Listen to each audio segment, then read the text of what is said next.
What's up, Kez Head Army? So, what I've decided to do is start a new series. I've been making all these guide videos to try and help explain Kez, and don't get me wrong, I'm trying to help explain him the best I can, but I feel like explaining items and builds and talents is one thing, and then looking at gameplay and explaining, more in depth how you're supposed to think as Kez is another. Like, you can copy the items and the builds, but you can't really copy how you're supposed to be thinking as Kez the hero. And like, this hero is insanely fun in the sense that he can do everything in his kit, right? He has a silence, he has a gap closer, he has damage, he has parry, invis, invulnerability. Like, if you die as Kez, it's your fault. Like, there's no way around it. It's your fault if you die as Kez. So the idea behind this series, which I'm calling the Kez mindset, is more about looking at clips and going over them and pointing out things I did wrong, things I did right, and kind of explaining what my thought process was during those decisions. And I think this is a better way to teach Kez than just listing out these guides, just looking at examples of things that work, things that don't work. So the idea is that this is just the first part of a bigger series, which this one is just looking at team fights, and then other episodes in the series will be looking at laning phase, farming, and what'll happen is I'll probably make repeat videos of each part. So there'll be like multiple team fight videos, multiple laning, multiple farming, for example. And the idea is that there's just this going to be this massive like catalog of just multiple examples of how things worked out well and what doesn't work well to essentially hone in and create the Kez mindset. Okay, so for context, this fight, we had just pushed high ground. We took a really good fight. We wiped them, and then we decided to try and end the game. And then as we were trying to end the game, they respawned, and they were able to kind of take a fight and beat us. And what I decided to do, I was like, well, honestly, I think we can just end the game. So I buy back as well. I TP to the outpost, and I try to show back up. Unfortunately, Undying is the only person still alive, and I kind of hesitate a little bit whether to go in or not. But then I decide, you know what? Throne's exposed. We still have, tier 1s up. Even if I die here, we're probably okay. So, you see here, I open up with Talon Toss, and if you've watched my other videos or clips, you'll probably see that I do this a lot. And there's two reasons why. So first, I just feel like it's a really good way to initiate in the sense that if you silence someone, they kind of either have to use something to purge the silence or just, deal with the silence duration and get ready for what's about to come. So I think it's a good way to force out things like force staffs, and if they do force staff, then you're not forced to go in anymore, right? So I think it's just a really good way to kind of threaten people, and it's such a low cooldown as well that I think it's just a really good way to start. And for those people that are going to say like, oh, but if you use your Talon Toss, you're not going to have it for Falcon Rush. Well, that's not actually true as long as you're taking the level 15 talent where your Falcon Rush duration is increased, which, unless they change the other option for level 15 talent, I think this option is just always better now. But it actually doesn't matter when you use Talon Toss with this talent, because with these extra 2 seconds, you're always only going to be able to get one cast of Talon Toss or Grappling Claw and Grappling Claw replicated by your Falcon Rush. So it doesn't actually matter when you use this Talon Toss. So if I initiate with Talon Toss and Grappling Claw, as long as I use Falcon Rush at some point after, Talon Toss and Grappling Claw are both going to be off cooldown before Falcon Rush expires. So it actually doesn't really matter when you use this ability. If you have this talent, if you have Falcon Rush up, you're going to only get one use of these abilities. It doesn't matter when you use them. So that's the main reason I like opening with with Talon Toss. The other reason is that it can apply your Shotosai mark, which I think is really useful for kind of setting up kills. Since if this applies a mark, and I'll have a clip I show later where it does apply a mark, it makes it really easy to kind of set up a kill where as soon as you grapple in, they're going to be stunned. And it's a BKB piercing stun as well, right? So if anyone tries to TP after you throw the silence, you're going to be able to easily stop it. Um, if you're playing against a carry and they know you're about to jump them, they might feel forced to use BKB, which is what happens in this later clip I'm going to show, and you just end up getting a free stun on them. So I always like opening up with Talon Toss in team fights. I think it's just a really good ability to kind of poke and set up your initial go target. So you can see here, I throw Talon Toss in, grappling claw back onto the Bloodseeker, and then I Falcon Rush, Echo Slash, swap into side stance and pop my ult. And you'll see here that actually my Echo Slash misses on the Bloodseeker just because of the stupid Radiance that I have, so super annoying, but luckily it'll hit the Nyx and the Pudge. And I'm also winding up this Beyblade, the Raptor Dance, which I know is just going to hit everyone anyway. So you can see here, I get a nice Beyblade on everyone. And at this point I'm actually a little bit worried, since I realize, oh shit, I've essentially used my full combo, and both of their big damage dealers, their two cores, are still pretty healthy. It looks a little bit scary, right? So I decide, well, let's see if I can turn anything around here. So I swap back to side stance, put up my parry. Luckily, I get both of them here. And then Nyx kind of reminds me that he's still alive, and I'm like, okay, I before these two go down, I gotta take care of this Nyx first, right? So you can see here, I swap back, and again, this is what I was saying before. Falcon Rush is still up, right? It didn't replicate because the Nyx died, but this is what I'm saying, where you always will get one use of these abilities if you have this talent. So I kill the Nyx off really quickly, since I know if he stuns me, I'm going to be in trouble. And this is where I actually mess up a little bit. What I should have done here is silence the Bloodseeker to stop the silence circle from coming out on the floor. But what I end up doing is I just quickly hit the Legion once, and then I realize I popped this. I got another mark on him, and I'm like, oh, I might as well pop this one too. And then by then you see Bloodright has come out, and now I'm like, oh shit, I gotta get out of here. So I quickly throw silence on the Bloodseeker, and if it had been placed just a little bit differently, I probably would have died here. But luckily, I'm able to get out of it. Right as it's about to go off, I quickly turn back around and parry, since I'm like, okay, it looks like I'm gonna get silenced, but just in case I'm not, let me throw up this parry and see if I could potentially turn things around. Luckily, I don't get silenced, and what ends up happening is I get another double parry on both of them, and they line up perfectly for the Echo Slash here. So you can see, I swap to Katana Stance, hit him with a fat Echo Slash.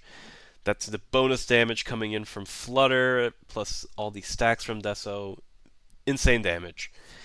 And hit him with the Echo Slash. You can see I swap to Sai and quickly hit Falcon Rush, since I want the second Echo Slash that swipes here to replicate all the damage. So you can see here, I initially go for one hit on the Bloodseeker, since my thought process was, he looked pretty low that bleeds were going to take him out, but I wanted to make sure. So I hit him with one right click. It misses, which is super tragic. But luckily the second Echo Slash does hit him. And I decide to go on the Legion first, since I know he can purge my bleeds, and I'd much rather just blow this guy up before I hunt down this Bloodseeker, since I was pretty sure the bleeds were going to take him anyway. So you can see here, I finish him off. I kind of didn't realize that the Nyx and the Pudge had bought back already, so I wasn't really paying attention to what they were doing. So you can see here, I'm kind of just looking at the Bloodseeker, and then next thing I know, Pudge gets me with a nice hook, and then I end up dying. A little bit of an unlucky end. 100%, had I dodged this hook, could have played much cleaner here and potentially killed both of these guys. Okay, so quick context for this clip.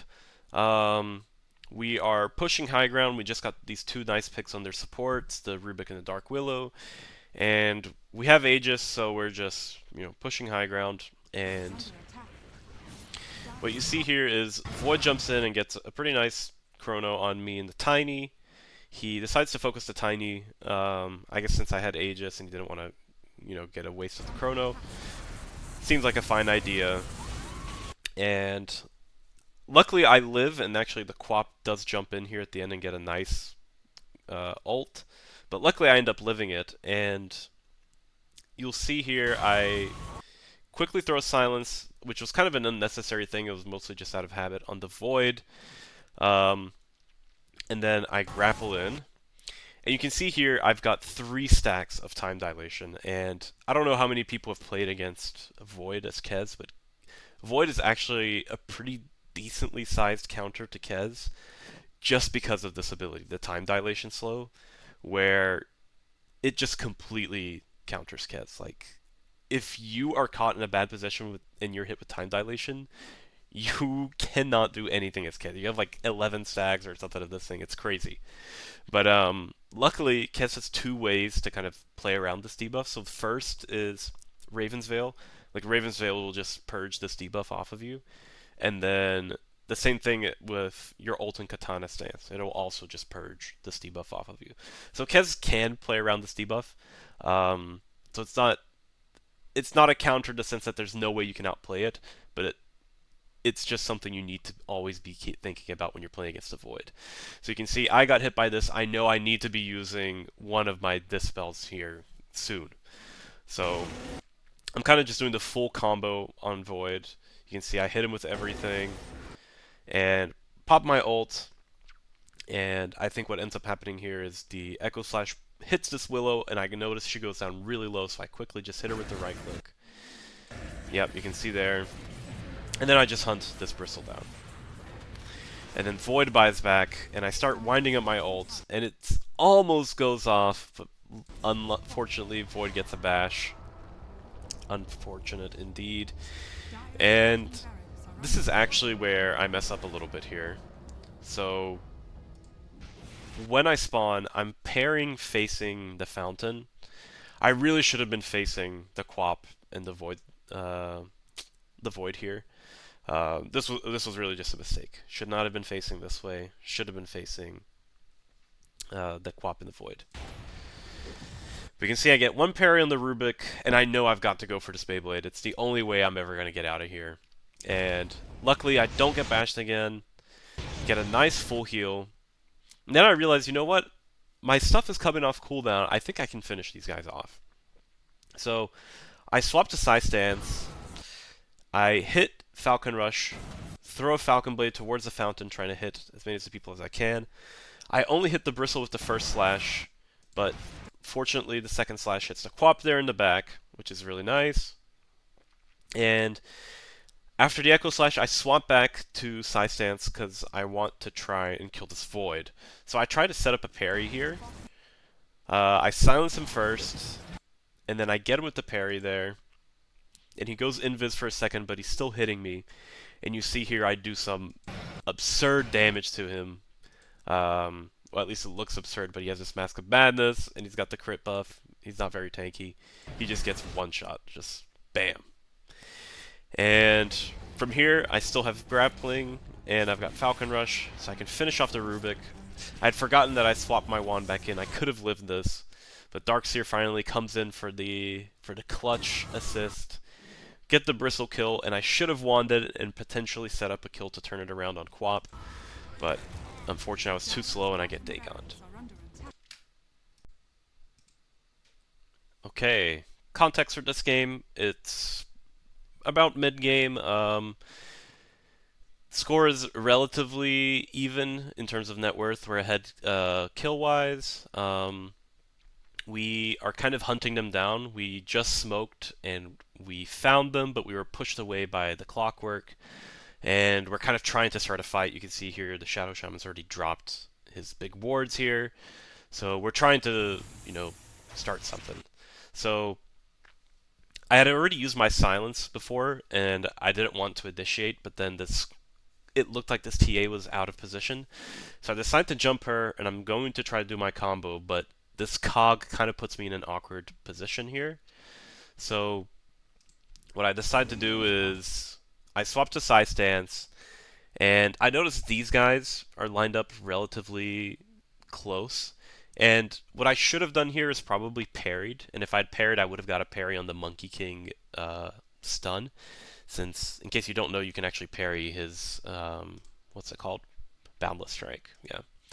So I probably should have parried here, but what I decided to do is I swapped to Side Stance, and I'm just going to Echo Slash these guys just for some damage and poke. So you can see I pop Falcon Rush, turn back around, and hit him with the Echo Slash. The TA goes for a hit here, and luckily I'm not punished for this. I could have very easily been punished here, but luckily my Tusk jumps in, and he's kind of like...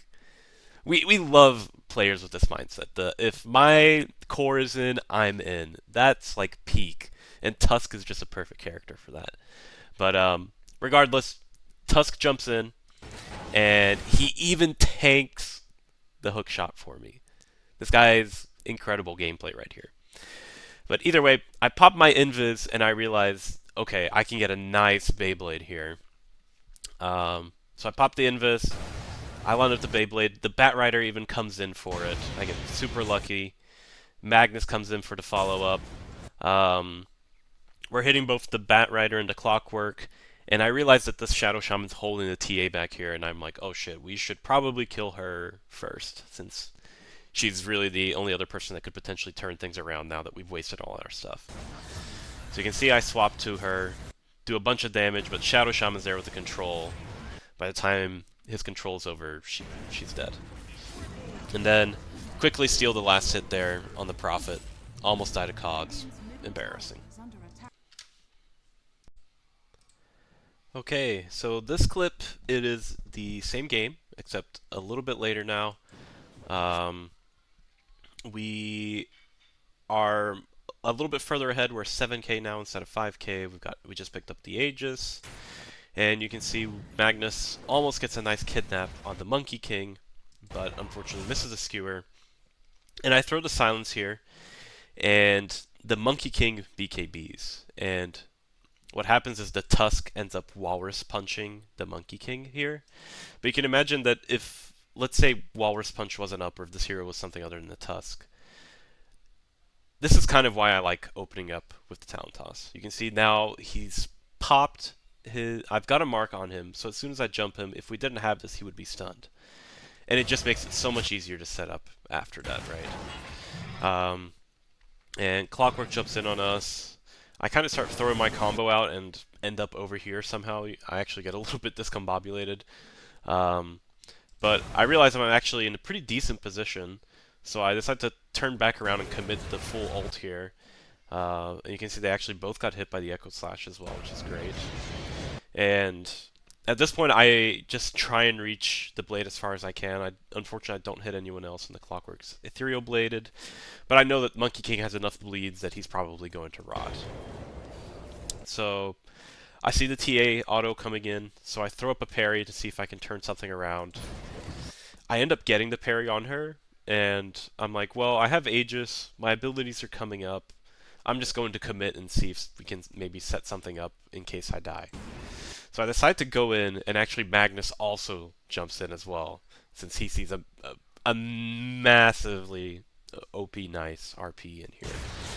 So he gets a nice RP, and I'm just like, well, I'm just going to use everything I have here. Unfortunately, I don't have that much mana, so I'm mostly right-clicking. But Timber comes in and just deletes them. Crazy. Okay, so this clip, a little bit later on in the game, we've got a much nicer lead now. We're pushing the top racks. We had just taken the tower, and they were kind of harassing us a lot. You can see we're kind of backing up a little bit. I'm still kind of ready to fight, because I've got Aegis, BKB. I'm kind of feeling unkillable. But you see here, Monkey King ends up showing himself, and I know that if we can just kill Monkey King, the game is over, since he's the only big damage threat that they have. So he shows up a little bit, and Magnus does the same thing. I throw my silence on him, and I catch him on the tree, which is super lucky. And then I grapple in. The tree gets broken, and I don't know if the tree breaks here because of grapple or because of timber. Since I don't know if you guys have noticed this too, but grapple will sometimes break trees and sometimes not break trees. I don't know exactly what the trigger is on it or something. Like, and I'll put a clip showing exactly what I'm talking about. But there's